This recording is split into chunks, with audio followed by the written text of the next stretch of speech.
안녕하세요. 저는 얼마 전 사랑하는 사람과의 결혼식을 엎은 38살 미혼녀입니다. 결혼 생활을 해보기도 전에 예비 시댁과 문제가 생겼고 그걸 해결할 수 없어서 결국 연을 끊게 되었는데요.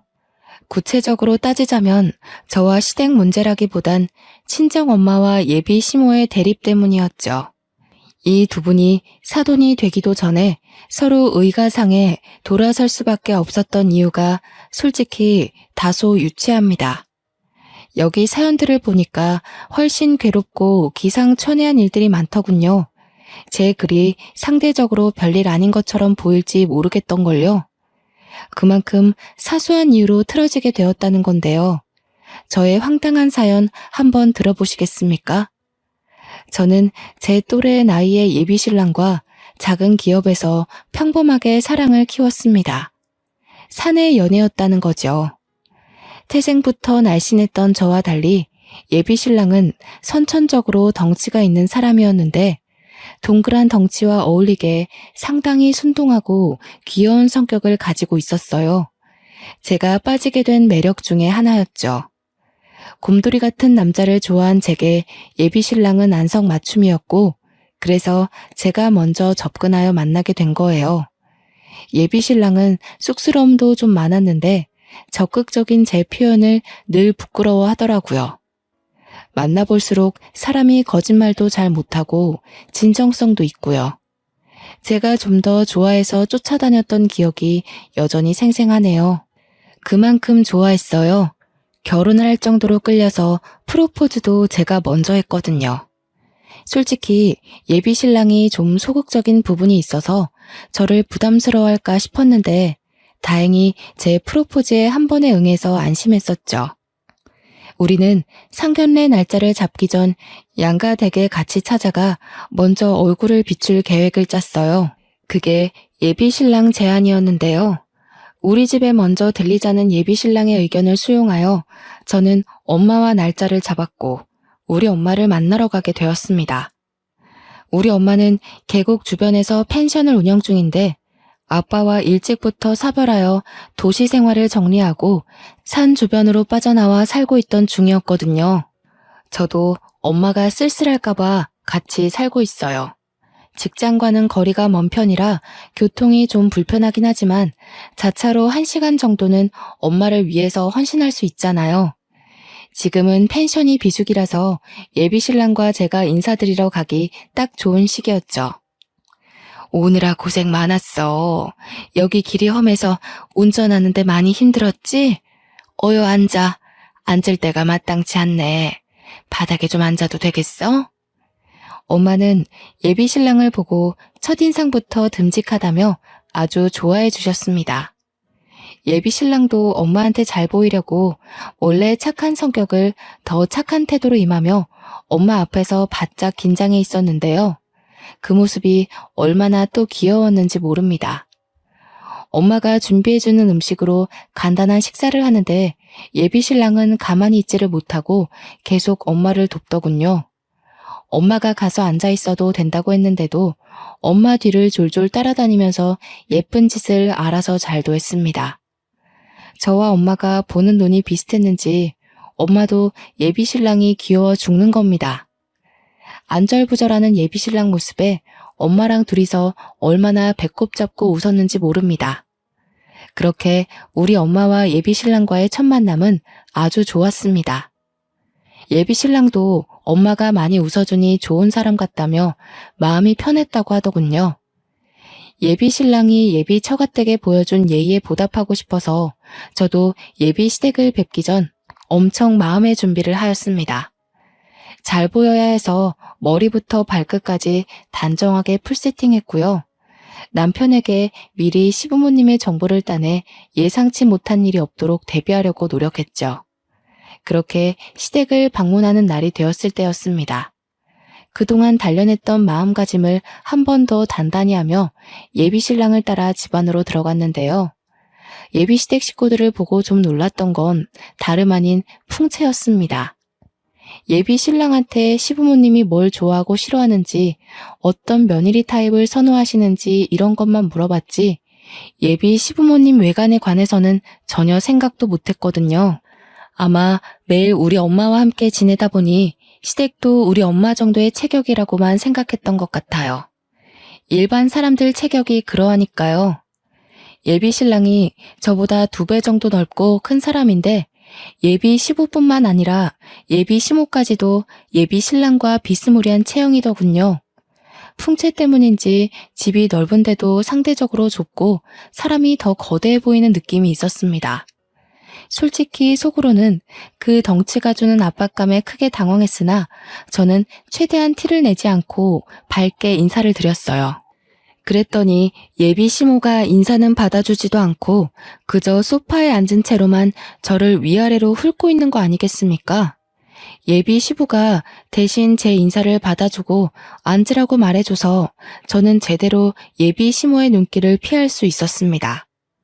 아가씨는 우리 아들 어디가 좋아서 결혼하려는 거예요?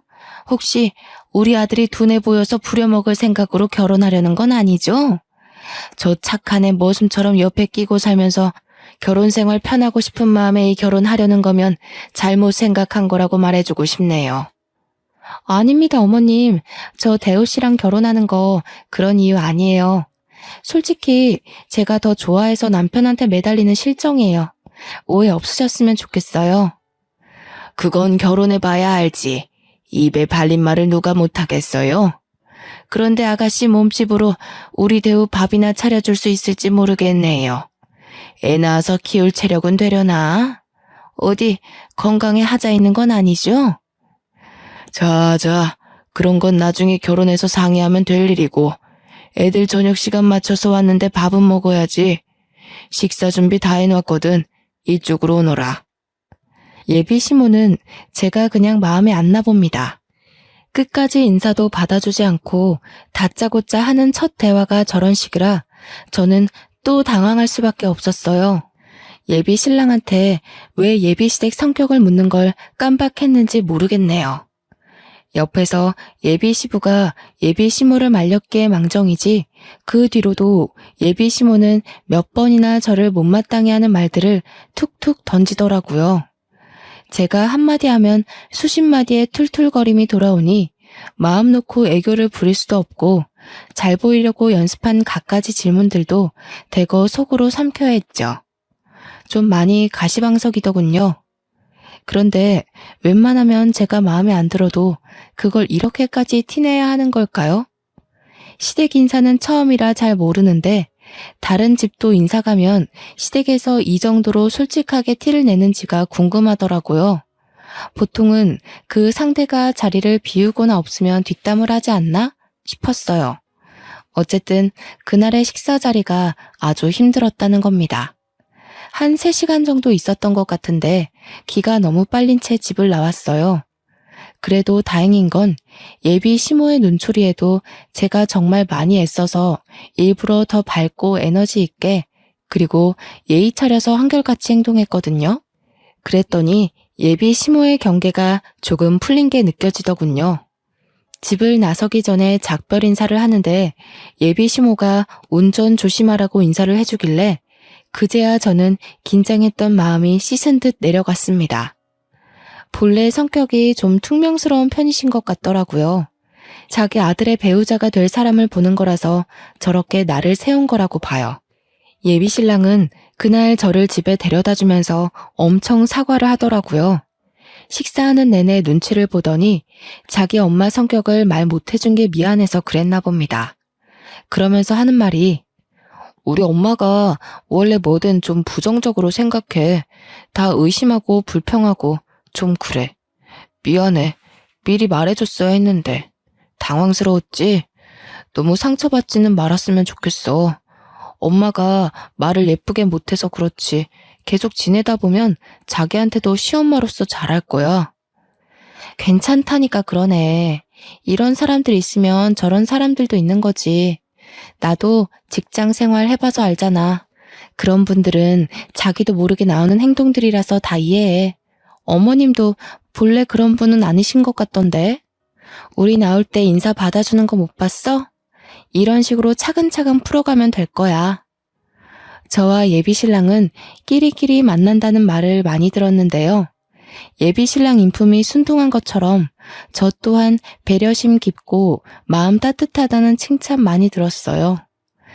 이런 제 성품은 온전히 엄마로부터 물려받은 성격이라고 해도 과언이 아닌데 엄마가 늘상 입버릇처럼 제게 하던 말이기 때문에 이렇게 이해심 깊은 사람으로 자랄 수 있었던 거예요. 니네 아빠가 늘 하는 소리가 있는데 절대 사람을 겉모습 보고 판단하지 말라는 거야. 이런 사람이 있으면 저런 사람이 있고 이렇게 생긴 마음이 있으면 저렇게 생긴 마음도 있을 수 있는 거지. 내가 이해할 수 없는 사람이라고 해서 그 사람을 나쁘다고 할 수는 없어.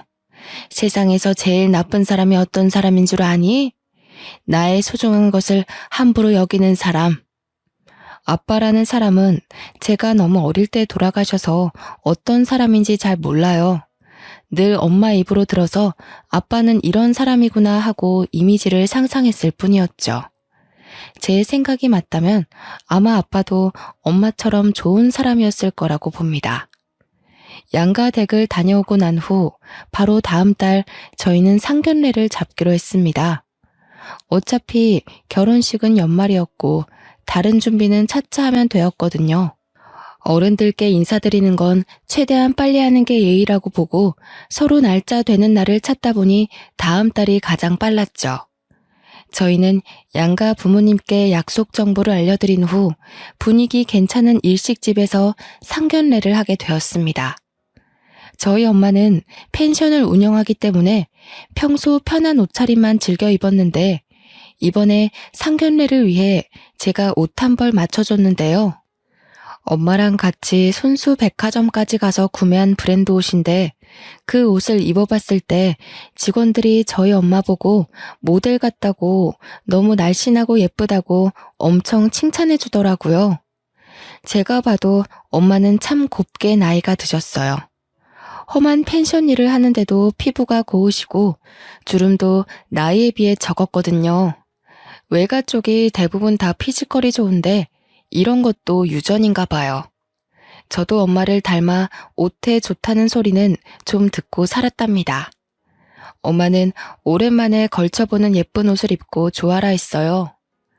아무리 편한 옷을 선호한다고 해도 엄마도 여자잖아요. 우리 여자들은 예쁜 옷 보면 설레는 희한한 DNA가 있지 않습니까? 비록 이 예쁜 옷을 한번 입고 말지 모르나 저와 직원들이 진심으로 칭찬하자 엄마는 기분 좋아서 그 옷을 골랐죠.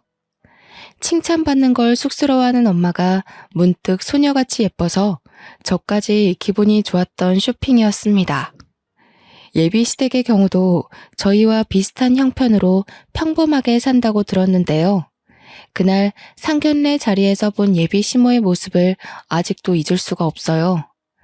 단정하게 연분홍색 투피스를 입은 엄마와 달리 예비 시모의 차림새는 분에 넘치도록 엄청 화려했거든요. 처음에 보고 인사드리는 것도 깜빡했을 정도로 엄마와 저는 잠깐 넋을 놓았습니다. 보통 상견례에서 삐까뻔쩍하게 하고 나타나진 않지 않나요? 예비 시모는 누가 봐도 나 돈 많아요. 이런 걸 티내고 싶은 사람처럼 입고 왔더라고요. 상견례 복장에 정답은 없다만 다소 당황스러웠어요. 예비 신랑도 외동, 저도 외동이라 상견례 자리는 꽤 단촐했습니다. 그래도 장소가 장소인지라 휑한 분위기는 아니었어요. 그렇게 바로 음식들이 들어오고 약간은 어색한 관계에서 예비 시부의 말로 자연스레 물꼬를 텄습니다. 펜션을 한다고 들었습니다. 성수기가 지나서 지금은 쉬엄쉬엄 하고 계신 거죠? 그것도 성수기 되면 만만하게 볼 게 아니더라고요. 아, 예. 지금은 좀 괜찮은데 성수기 때는 정말 말도 못해요. 계곡 오는 사람들이 얼마나 많은지 매년 놀란다니까요. 언제 한번 펜션 놀러 오세요. 제대로 대접하겠습니다. 예비 시부와 엄마는 사돈끼리 주고받을 만한 안부를 전하면서 조금은 어색한 기운을 거두려 애썼는데요. 정확히는 예비 시모 빼고 모두가 자리의 분위기를 위해 서로 조심하고 있었죠. 그러나 예비 시모가 뛰어들면서 상견례의 잔잔한 분위기가 큰 파동을 치기 시작했습니다. 이제 뭐 식구가 될 사이니까 한마디 해도 되겠지요, 사부인? 처음 볼 때부터 느낀 건데 우리처럼 나이 있는 사람들은 이렇게 어느 정도 풍채가 있어야 해요. 그렇게 말하면 없는 사람 소리 들어요. 저는 순간 이게 뭔 의미인가 싶었어요. 그건 엄마도 마찬가지인 것 같더라고요. 엄마가 대답을 않고 예비 시모의 말뜻을 최대한 좋게 돌려서 생각하고 있는데 예비 시모의 말이 바로 뒤따랐습니다. 딸도 삐쩍 말라서 애 낳을 힘이나 있는지 모르겠다고 생각했는데 사부인 보니까 집안이 다 이렇게 빈약한가 보네요. 세약이 될래야 뭐 아직 젊으니까 감안할 수 있지만 안사돈께선 신경 좀 쓰셔야겠어요. 요즘엔 다 늙은 사람이 살없이 그렇게 홀쭉하면 뒷소리 나와요. 아, 펜션 비수기라서 장사가 좀 어려우신 거예요? 힘들어서 그러신가? 예비 시부가 말려서 예비 시모가 입을 다물긴 했다만 예비 시모가 우리 엄마 몸매를 지적했다는 건 이 공간 안의 사람들이 전부 이미 명확히 들은 사실이 아닙니까? 우리 집안이 그렇게 막 마른 체형은 아닌데 예비 시댁과 함께 있으니 상대적으로 우리 집안이 삐쩍 말라 보이긴 했어요. 그렇다 해도 첫 만남에 이런 노골적인 멘트는 좀 실례 아닌가요? 그보다 예비 시모보다 저희 엄마가 한 살 더 많거든요. 나이로 유치하게 굴고 싶지 않은데 예비 시모가 매너 없이 나오니까 제 마음이 약간 삐뚤어지더군요. 아니나 다를까 예비 시모 빼고 예비 신랑과 예비 시부는 이미 가시방석인 표정이더군요. 제가 예비 시모 성격을 이미 알기도 했고 예비 신랑한테 들은 게 있으니 이해하고 넘기긴 했는데요. 그래도 우리 엄마를 향한 지적이다 보니까 마음이 계속 불편하더라고요. 저는 아빠 없이 엄마랑만 단둘이 이 나이까지 살았어요. 제게 엄마는 소중한 순위를 매길 수 없을 만큼 제게 전부인 사람이라고요. 또 엄마가 그랬잖아요. 가장 나쁜 사람은 나의 소중한 것을 함부로 대하는 사람이라고. 그 당시 그런 말이 왜 떠올랐는지 모르겠다만 제 기준 나쁜 사람이 예비 시모인 것만 같은 마음이 들었어요. 그래도 참았습니다. 일단은 엄마가 참고 있기도 했고 이 상황을 불편해하는 예비 시부와 예비 신랑의 입장을 생각해서였죠. 제가 좀 말랐죠? 선천적으로 살이 안 찌는 타입이라서요. 그래도 옷 살 때 직원들이 모델 같다고 칭찬을 해주던걸요. 그런 거 보면 이만해도 다 살아갈 만한 것 같아요. 어머나, 그걸 믿으세요, 사부인? 아이고, 순수하기도 하셔라. 그런 건 다 옷 팔기 위한 상술이죠.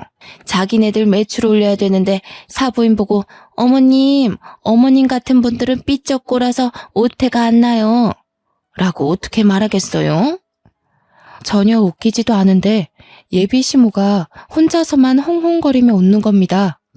이 무슨 무례한 짓인지 너무 어처구니가 없더군요. 지나가는 똥개도 예비 시모가 저희 엄마한테 신뢰를 범하고 있는 걸 알 정도로 심하다고 봤어요. 나 행복하게 결혼하는 걸 보여주려고 만든 상견례 자리인데 괜히 저희 엄마만 기분 상하게 한 것 같아 엄마에게 너무 미안하더군요. 차라리 그 자리에서 참지 말고 예비 시모한테 한마디 해줄 걸 그랬어요. 지나고 나니 그 자리를 그냥 넘긴 것이 후회가 됐습니다. 상견례가 끝나고 저와 예비 신랑은 엄마한테 사과를 했어요. 엄마는 좀 불쾌한 것 같았지만 말로는 괜찮다며 먼 거리의 본가를 혼자 돌아가셨죠. 그 후 솔직히 예비 신랑과 조금 다퉜습니다. 다퉜다기보단 제가 일방적으로 신경질을 낸 거네요. 예비 신랑은 자기 엄마 잘못을 알고 있어서 그런지 한마디도 못하고 중간중간 미안하다고만 했고요. 그러고 나서도 예비 시모한테서 근근한 시비가 있었지만 저와 예비 신랑의 결혼 준비는 무탈하게 계속 진행되었습니다. 예비 시모가 벌써부터 불편했으나 아직은 예비 신랑을 많이 사랑했기 때문이었죠. 웬만해선 예비 시모와 엄마를 마주치게 안 하고 싶었는데 결혼식에 입을 양가 부모님 옷을 선물로 드리려다 보니 어쩔 수 없이 또 한 번 만남을 가지게 되었는데요. 저는 이런 날을 만든 걸 지금도 뼈저리게 후회하고 있어요. 이날만 아니었다면 저희 엄마가 변을 당하는 일은 없었을 텐데 말입니다. 엄마는 이번에 롱치마와 가디건의 일상복을 입고서 서울로 왔고 예비 시모는 또 졸부처럼 한껏 치장하고 왔더라고요. 첫 만남으로 집에 인사 갔을 때만 해도 저희 엄마와 비슷한 류의 옷을 입고 있어서 몰랐는데 예비 시모는 밖에 나올 때마다 일어나 봅니다. 그게 또 낙인가 보다 하고 넘기려고 했는데 아니나 다를까 예비 시모가 또 참지 못하고 저희 엄마를 보고 입을 놀리는 겁니다. 각자 엄마 옆에서 나란히 걷고 있던 우리도 당연히 들을 수밖에 없었는데요. 어머, 사부인, 옷이 그게 뭐예요? 안 그래도 홀쭉한 사람이 그렇게 추리한 옷 입으니까 정말 없어 보이잖아요. 제가 지난날 뭐라고 했습니까? 우리처럼 늙은 사람들은 살집이 있어야 한다니까요. 예, 압니다. 그런데 뭐 보이는 게 중요한가요? 안사돈께서도 아실 거 아니에요? 우리 정도 되면 젊은 애들이랑은 달라서 혈액순환이 크게 중요하잖아요. 몸이 갑갑하면 좀 불편해서 저는 이런 편한 옷이 좋네요. 저희가 목적지에 도착할 때까지 예비 시모는 계속 자신과 우리 엄마를 비교하면서 엄마의 외관을 계속 지적질했습니다.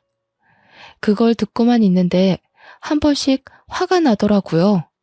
솔직히 예비 시모 몸매가 누구를 지적할 만큼 훌륭하지 않거든요. 자꾸 우리 엄마 보고 말랐다고 뭐라 하는데 예비 시모야말로 그 몸집이면 비만 클리닉에 등록해야 할 정도라고요.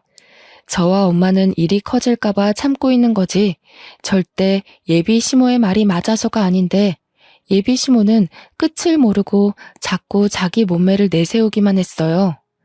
왜 자꾸 고나리질을 저희 엄마한테 하는 건지 도통 예비 시모의 의중을 모르겠더군요. 저는 예비 시모 말이 듣기 싫어서 엄마를 데리고 여성 정장을 보러 들어가 버렸습니다.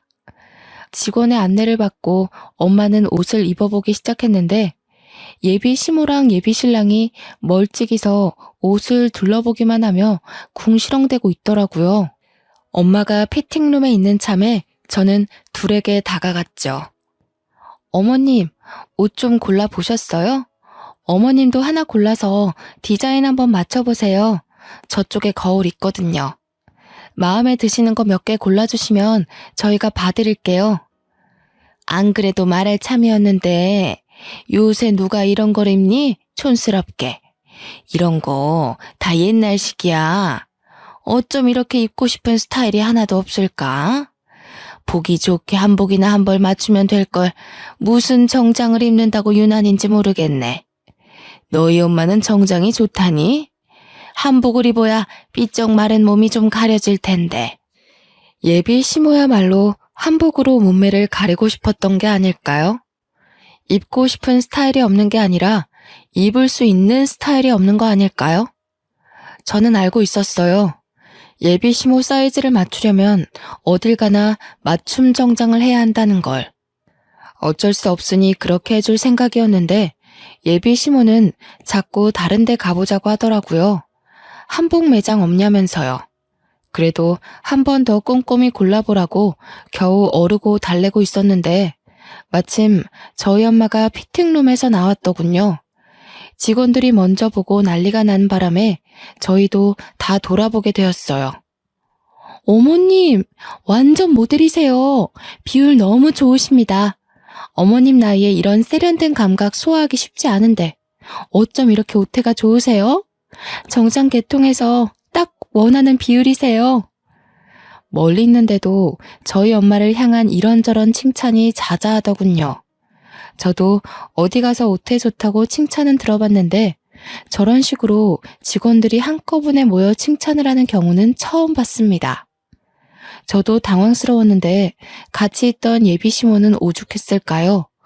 뭐 당황스럽기만 했던 건 아닌 것 같더군요. 여기 직원들도 보는 눈이 영 저렴하네.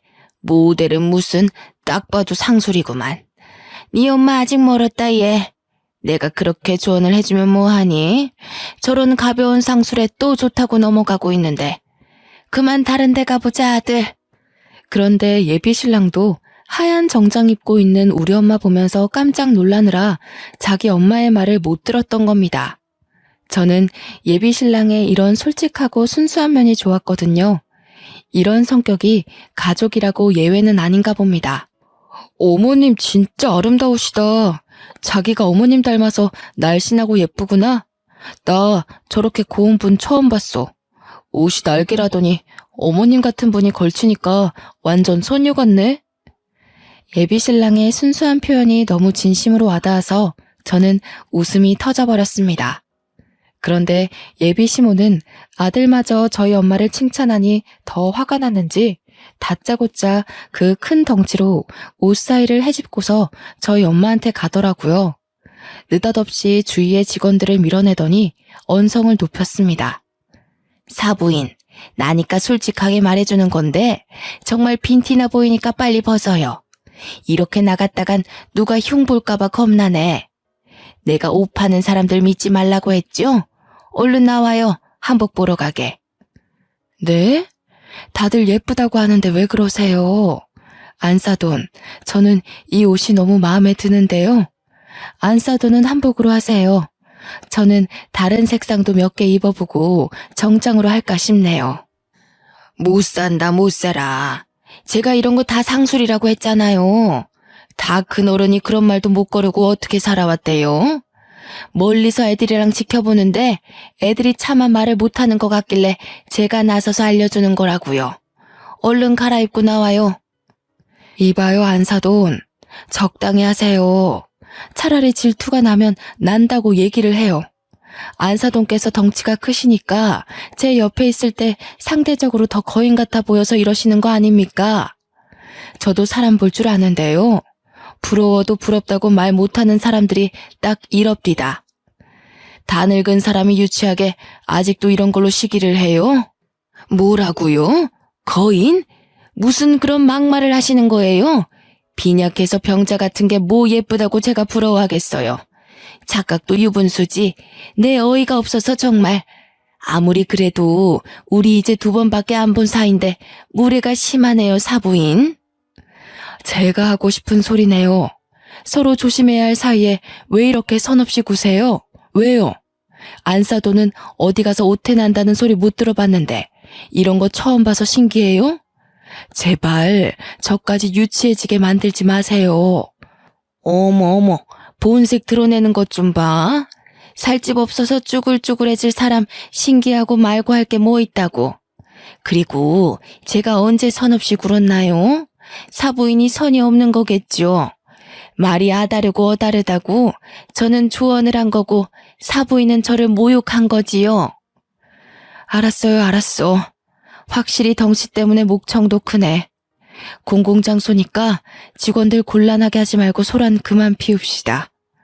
아가씨, 이 옷 마음에 드네요. 그냥 이걸로 할게요.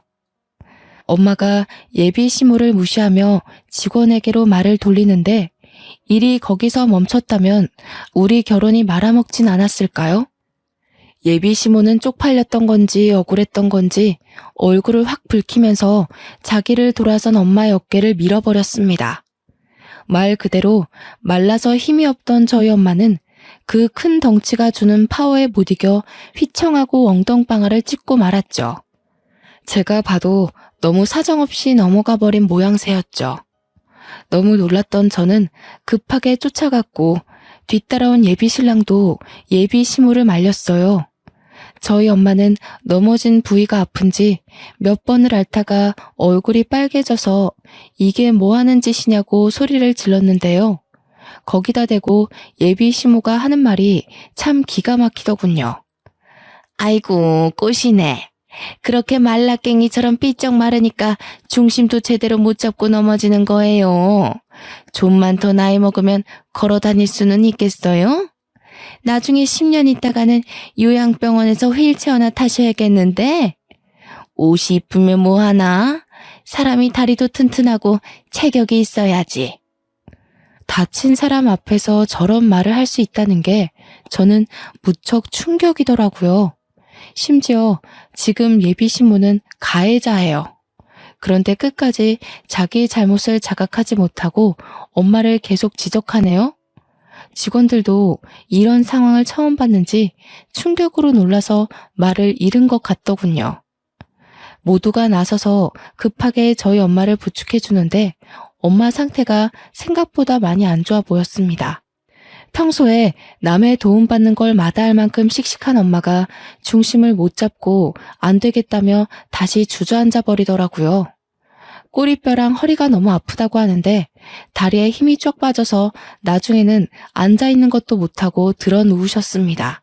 백화점 바닥이 대리석으로 되어 있기도 했고 피팅룸 주변에 낮은 선반들이 많았기에 잘못 부딪히면 골절될 만큼 위험한 환경이긴 했거든요. 저는 너무 놀래서 바로 119를 불렀어요. 그 와중에도 예비 신호는 궁시렁궁시렁 대고 있었는데요. 아이고 사부인, 오바 좀 하지 마세요.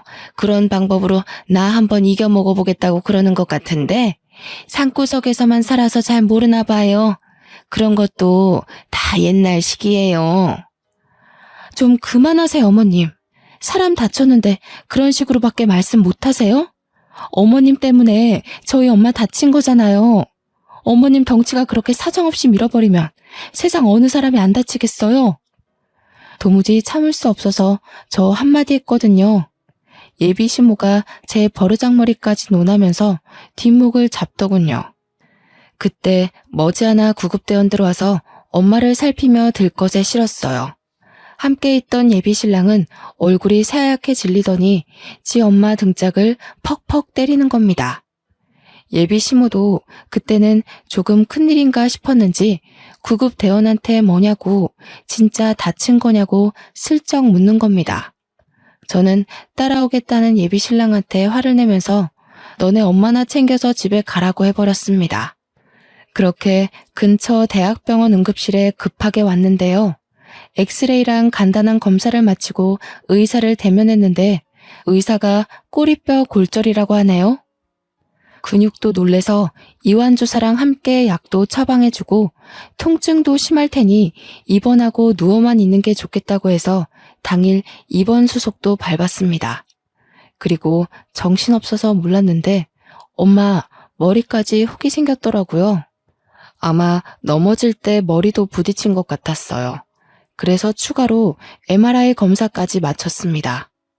그런데 저희 엄마가 진통제를 맞아도 꼬리뼈를 너무 아파해서 그 부분을 여쭤봤더니 의사는 아무래도 선천적으로 뼈가 약한 분이다 보니 충격에 더 영향을 많이 받았을 거라고 나중에 경과보고 수술이 필요할 수도 있다고 하지 뭡니까. 저희 엄마 정말 건강하게 지내셨거든요. 혹시 자기가 저한테 짐이라도 될까봐 늘 건강관리를 해오시던 분이었어요. 한 번도 수술대 근처를 갈 일이 없던 게 저희 엄마인데 생판 남이나 마찬가지인 예비 시모 때문에 엄마 건강에 적신호가 생겼다고 하니까 참을 수 없이 화가 나더군요. 주체할 수 없는 분노에 예비 신랑한테 당장 전화했습니다. 우리 엄마 꼬리뼈 골절됐어. 넘어지면서 행거 쪽에 머리 부딪히는 바람에 혹도 생겼다고. 나 더는 못 참겠거든? 우리 엄마 이렇게 만든 사람 심으로 모실 생각 없고 너랑 결혼 안 할 거니까 네 엄마한테 전해. 폭행죄로 고소할 테니까 경찰서 갈 준비하라고. 자기야, 제발 진정해. 내가 잘못했어. 우리 엄마가 그렇게까지 나갈 줄 몰랐는데 미안해. 내가 진작에 막았어야 하는데. 아니, 장모님이랑 뵙기 전에 내가 엄마한테 주의를 줬어야 하는 건데. 다시는 우리 엄마가 장모님한테 아무 소리 못하도록 만들게. 제발 결혼 안 하겠다는 말은 하지 마. 내가 너를 몰라서 하는 소리겠어? 넌 네 엄마한테 꼼짝 못해. 지난번에 보니까 니네 아빠도 니네 엄마한테 꼼짝하시던데? 내가 뭘 믿고 그 집안에서 살겠어. 차라리 나를 다치게 하지. 난 우리 엄마 손대는 사람이랑 더는 상종하고 싶지 않아. 자기 엄마가 그렇게 행동하는 사람인 줄 알면 아들인 자기가 맞거나 남편인 예비 시부가 진작에 바로 잡아놨어야 하는 거 아닌가요? 예비 시모가 대놓고 우리 엄마를 모욕하는 걸 둘 다 지켜보고만 있었잖아요. 이건 착한 걸 떠나서 비굴한 거라고 봐요.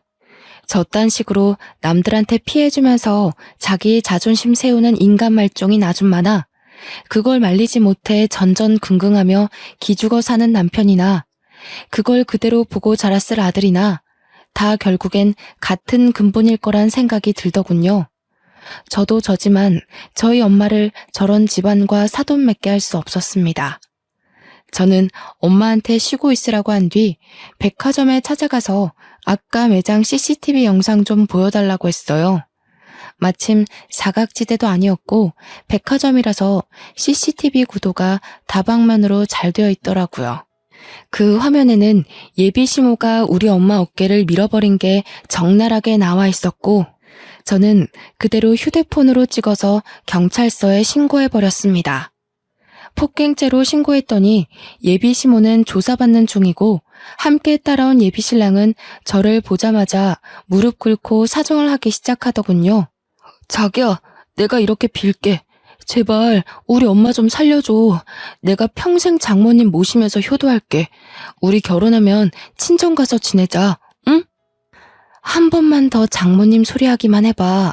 당신 입에서 장모님 소리 들으면 네 엄마가 내 시엄마 된 기분이라서 별로거든? 제가 왜 봐줘야 합니까? 감히 우리 엄마를 다치게 했는데. 이게 무릎 한번 꿇는다고 될 일인가요? 나이 먹고 제일 약한 곳이 허리라는데 살면서 척추가 하는 기능이 얼마나 비중이 큰데 이러다가 허리 쪽으로 만성 통증 생기면 어쩌려고 그런 생각 없는 짓을 했답니까? 저희 엄마 평생 허리 치료하면서 주기적으로 병원 다녀야 할지도 몰라요. 자기 엄마가 큰 잘못을 했으면 인정하고 벌을 받게 해야지. 우리 엄마 상태 들여다보지도 않고서 무작정 자기 엄마 걱정만 주구장창하는 건 무슨 경우랍니까? 생각할수록 기가 차서 합의해달라는 예비 신랑의 꼴까지 보기 싫더라고요. 근데 더 기가 막힌 건 예비 시모의 태도였습니다. 아들아, 당장 일어나지 못해? 뭘 잘못했다고 무릎을 꿇어? 무릎 꿇을 가치가 없는 것들이야. 어디 젊은 것이 못된 것만 배워서 지 시엠이 될 사람을 경찰에 신고한단 말이니? 너는 이런 여자 뭐가 좋다고 아직도 결혼 타령이야? 말은 바로 하세요, 아줌마. 무릎은 아들이 아니라 아줌마가 꿇으셔야죠. 아직도 상황 분간 안 되세요? 우리 엄마 지금 수술해야 할지도 모르거든요? 제가 조만간 진단서 떼서 제출할 건데 그럼 아줌마 폭행죄로 안 끝나요. 상해죄로 더 큰 처벌 받는다고요. 아줌마? 기가 차서 정말. 니네 엄마가 홀쭉해서 뼈 부서진 걸 왜 내 탓하니? 그래서 내가 평소에 살 좀 찌우라고 한 거야. 다 늙은 지엠이 건강 생각해줬으면 고맙다고 엎드려서 절이나 할 것이지. 버르장머리 없게. 뭐가 그렇게 잘나서 자꾸 자기 몸매 과시하는지 모르겠는데요. 아줌마 건강이야말로 급해 보이거든요. 아들한테 어디 가까운 비만 클리닉 좀 등록해달라고 하세요. 아줌마 처음 봤을 때 정말 굴러다니는 줄 알고 놀랐어요. 솔직히 제가 본 사람 중에 아줌마가 제일 뚱땡이거든요. 조금 유치해 보일지라도 그게 예비 시모한테 잘 먹히는 것 같아 저는 더 유치하게 몰아붙였어요. 그랬더니 지켜보던 형사님들이 몇 분 웃으시더라고요. 예비 시모 얼굴은 이미 빨개질 대로 빨개졌고요. 경찰서에서 가장 우스운 다툼을 한 뒤 며칠이 지났는데요. 제가 엄마 간병하는데 일주일이나 지나서야 예비 신랑이랑 예비 시모랑 예비 시부가 사과하기 위해 얼굴 비추러 왔더군요. 그동안 일부러 오라고 독촉도 안 했어요. 어차피 고소 취할 생각도 없고 제가 굳이 나서서 골칫거리를 끌고 올 필요가 없었으니까요. 찾아왔길래 꼴도 보기 싫어서 인사도 안 했더니 머뭇거리고 있던 예비 시모 옆에서 예비 시부랑 예비 신랑이 사과 안 하냐고 엄청 쪼으더군요. 사과하면 될 거 아니야. 저기 사부인 미안해요. 나는 거기서 그렇게 힘없이 넘어질 줄 몰랐지. 내가 진짜 살짝 밀었거든. 정말 오해야. 내가 뭐하러 사람 다칠지도 모를 짓을 하겠어. 저기 아줌마, 지금 변명하러 온 거예요? 아줌마는 잘못할 의도가 없어졌는데 우리 엄마가 넘어지는 바람에 고소당해서 억울하다. 뭐 그런 얘기가 하고 싶은 거예요? 왜 찾아오신 거예요? 어처구니가 없어서 따져드니까 예비 시부랑 예비 신랑은 아무 말도 못하고 있고 예비 시모만 비죽거려가며 미안하다고 우물쭈물 또 사과를 하는 겁니다. 그때 지켜보던 엄마가 한마디 얹었는데요. 반성 좀 하셨어요? 안사돈께서 잘못하신 건 저를 다치게 해서 고소받은 것만이 아니에요. 상대방을 겉으로 판단하고 조언을 가장해 멸시를 한 거, 그럼에도 잘못을 자각 못하고 목소리 높이는 뻔뻔함, 그게 잘못됐다는 거예요. 다시는 어디 가서 그러지 마세요. 아니 근데 삐쩍 꼴아있는 사람만 보면 이렇게 다치기 쉬우니까 살 좀 찌우라고 한 것뿐이에요. 사부인이 너무 말라서 그렇지 살만 좀 있었으면 이 지경까지는 안 다쳤겠지요. 이 말을 듣고 있던 옆 침대 환자들이 혀를 끌끌 차기 시작했습니다. 저희 엄마가 병원 입원한 지 일주일 만에 병실 환자들이랑 친해졌는데 보호자들까지 전부 저희 엄마가 왜 입원했는지 사정을 알고 있거든요. 그년 낯짝 한번 보고 싶다면서 다들 제 일처럼 성내주셨는데 이렇게 낯짝을 보게 된 거죠. 아이고 참네. 아지매요. 뭘 몰라서 그러는데 우리 나이에 아지매처럼 암소만 하면 골병 듭니다. 젊은 것들이야 젊어서 병을 이길 힘이나 있지. 우리같이 늙은 사람들이 그럴 힘이 있겠어요? 오래 살고 싶으면 관리 좀 하소. 아줌마 정도면 고도비만일 텐데 혈압 높지요? 조만간 당뇨라도 생기겠구만. 풍채 좋다는 말은 아줌마 같은 몸을 보고 하는 게 아니에요. 아줌마는 그냥 뭐 뒹글뒹글 굴러다닐 몸이네. 뚱뚱한 게 자랑은 아니지 않나요? 오히려 이쪽 분이 몸에 장근육도 있고 건강하던디. 의사 선생님도 이 짝 보고 평소 운동신경이 있는 덕에 이만한 거라고 하더이다. 어이가 없어서 원.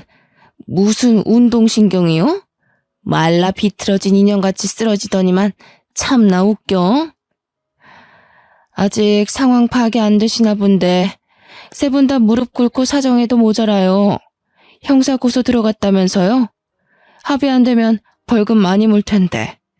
치료비까지 물어야 돼요. 돈 없으면 징역살이 할지도 모를 판인데 지금 그렇게 장난식으로 사과할 게 아니에요. 돈도 없는 사람들 같구만. 아줌마, 이 병원 오는데 메이커 덕지덕지 얹고 온 거 보니까 돈 많은 척 보이고 싶었나 본데 우리 아들이랑 며느리가 여기 의사거든요? 요즘 돈 많은 사람들 그렇게 안 입어요. 더 감추지. 병실 내 환자랑 보호자분들이 전부 저와 저희 엄마 편을 들어서 적극적으로 공격을 해주는데 너무 속이 시원하더라고요. 아무 말도 못하고 표정 썩어있는 예비 시목골이 참 보기 재밌었어요. 더 할 말 없으시면 나가주시겠어요? 여기 환자분들 안정 취해야 되는데 그 큰 덩치로 입구를 막고 있으니까 보기만 해도 영 피로해서요. 이제 법적으로 해결할 일만 남았으니까 볼 필요도 없을 것 같은데 앞으로 찾아오는 일 없도록 해주세요. 아무 말 못한 예비 시모는 자존심 무척 상해하면서 먼저 병실을 박차고 나갔습니다. 예비 시부랑 예비 신랑은 저희한테 미련이 있는 것 같았는데 저는 끝내 돌아보지 않았죠. 저런 아줌마가 제 시모가 되었을 생각만 하면 자다가도 벌떡 일어날 지경이에요. 결혼이란 거 남편 하나 보고 할 수 있다고 생각했는데 역시 결혼은 집안 문제였네요. 그 후로도 저희 엄마는 한 달 넘게 입원 중입니다. 치료비가 점점 늘어나니까 그쪽에서도 안 달랐는지 하루에 한 번씩 전화와서 합의금 점점 높여 부르더라고요. 절대 합의해줄 생각 없어요. 저희 엄마 허리가 하루아침에 일이 망가졌는데 그깟 돈으로 상황 무마시키는 건 말이 안 되니까요. 잘못을 했다면 그 대가가 얼마나 무서운지 느껴봐야 다시는 이런 짓 안 할 거 아닙니까? 진심으로 반성해도 봐줄까 말까인데 돈이면 다 되는 줄 아는 저 심보도 참 마음에 안 드네요. 합의고 뭐고 10년이 걸려도 안 해줄 생각입니다. 제 사연 읽어보니 어떠신가요? 다소 아이들 싸움 같기도 하죠. 저도 예비 시모 같은 유치한 사람 처음 봤거든요. 지나서 생각하니까 이젠 헛웃음이 나오네요. 만약 우리 엄마가 그런 사람이었다면 어디 얘기하기도 쪽팔렸을 거예요. 저주하는 건 아니지만 그 집이 어디와 사돈 맺는 일은 없었으면 좋겠어요. 상대 며느리 집 망할 일 있나? 현재는 엄마는 펜션을 잠시 접고 서울에 전세 하나 얻어서 저와 같이 살고 있습니다. 허리 때문에 무리한 일은 잠깐 쉬기로 했거든요. 엄마 허리가 최대한 나을 때까지 제가 잘 보필하며 지내고 있어요. 다들 사랑에 눈 멀어서 이상한 사람 걸을 수 있는 기회를 놓치는 그런 짓은 하지 마세요. 지금까지 제 사연 읽어주셔서 감사합니다.